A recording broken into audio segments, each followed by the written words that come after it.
안녕하세요, 여러분. 오늘도 새로운 결심을 하셨나요? 하지만 혹시 이런 경험 있으신가요? 이번엔 진짜 해야지. 다짐했는데 며칠 지나면 흐지부지 되어 버리는 경험. 그렇다면 여러분은 작심삼일의 마법에 걸린 겁니다. 하지만 걱정 마세요. 오늘은 작심삼일이 되는 이유와 이를 극복하는 현실적인 방법을 알려드릴게요. 이 영상 끝까지 보시면 다짐을 행동으로 옮기는 확률이 훨씬 높아질 겁니다. 자, 그럼 시작해볼까요? 첫 번째, 목표가 불분명하거나 비현실적이다. 우리는 흔히 이렇게 다짐하죠. 운동해야지. 공부 열심히 해야지. 다이어트 해야지. 그런데 이렇게 애매한 목표를 세우면 어디서부터 어떻게 시작해야 할지 막막해집니다. 결국 실행하지 못한 채 흐지부지 되죠. 그러면 어떻게 해야 할까요? 목표를 더 구체적으로 세우는 게 중요합니다. 예를 들어 운동해야지 대신 매일 저녁 7시에 30분 걷기처럼 구체적인 시간과 행동을 정하는 거예요. 이렇게 하면 실행하기 훨씬 쉬워집니다. 두 번째, 감정에 의존하는 다짐.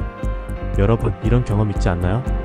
어느 날 갑자기 의욕이 넘쳐서 내일부터 새벽 5시에 일어나서 운동할 거야 라고 다짐했는데 하루 이틀 지나면 피곤한데 오늘 하루만 쉴까?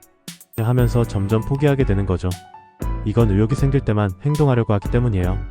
하지만 인간의 감정은 변덕스럽기 때문에 의욕만 믿으면 오래 지속할 수 없어요. 대신 감정보다는 습관으로 만들어야 합니다.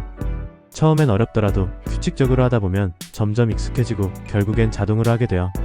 세 번째, 즉각적인 보상이 없어서 포기한다. 사람은 보상에 반응하는 동물이에요. 그래서 공부나 운동 같은 장기적인 목표는 당장 눈에 보이는 성과가 없어서 쉽게 포기하게 돼요. 예를 들어 다이어트를 결심했는데 며칠 운동했다고 해서 몸무게가 확 줄어들진 않죠. 그러다 보니 이거 해도 소용없는 거 아냐? 라는 생각이 들면서 포기하게 됩니다. 이럴 땐 작은 보상을 설정하는 게 좋아요. 예를 들어 일주일 동안 계획대로 운동하면 내가 좋아하는 디저트를 먹는다처럼요. 이런 작은 보상이 있으면 목표를 지속할 동기부여가 돼요. 네 번째, 환경이 그대로라서 쉽게 포기한다. 여러분이 핸드폰을 줄이겠다고 결심했는데 침대 옆에 핸드폰을 두면 어떻게 될까요? 결국 손이 가고 또다시 SNS를 하게 되겠죠. 새로운 습관을 만들고 싶다면 환경을 바꿔야 합니다. 운동이 목표라면 운동복을 눈에 잘 보이는 곳에 두고, 공부가 목표라면 핸드폰을 멀리 두는 거예요. 이렇게 하면 습관을 만들기가 훨씬 쉬워집니다. 다섯 번째, 기록이나 피드백이 없어서 지속하기 어렵다.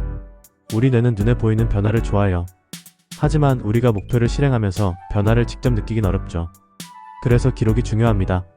매일 한 걸음씩 실천한 걸 다이어리나 체크리스트에 적어보세요. 오늘 30분 운동함, 오늘 10페이지 읽음 같은 식으로요. 이렇게 하면 내가 진짜 하고 있구나 라는 성취감을 느낄 수 있고 포기하지 않게 됩니다. 자, 그럼 작심삼일을 극복하는 방법을 다시 한번 정리해볼까요? 1.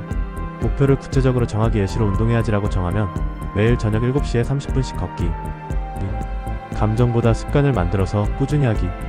3. 즉각적인 보상을 설정해서 동기부여하기. 4. 환경을 바꿔서 목표에 맞는 환경 조성하기. 5. 기록하고 체크하면서 성취감을 느끼기. 이 5가지만 실천하면 여러분의 다짐은 더 이상 작심삼일이 아니라 작심 365일이 될 거예요. 오늘 영상이 도움이 되셨다면 좋아요와 구독, 알림 설정까지 부탁드립니다. 여러분의 목표 꼭 이루실 수 있도록 응원할게요. 그럼 다음 영상에서 만나요. 안녕.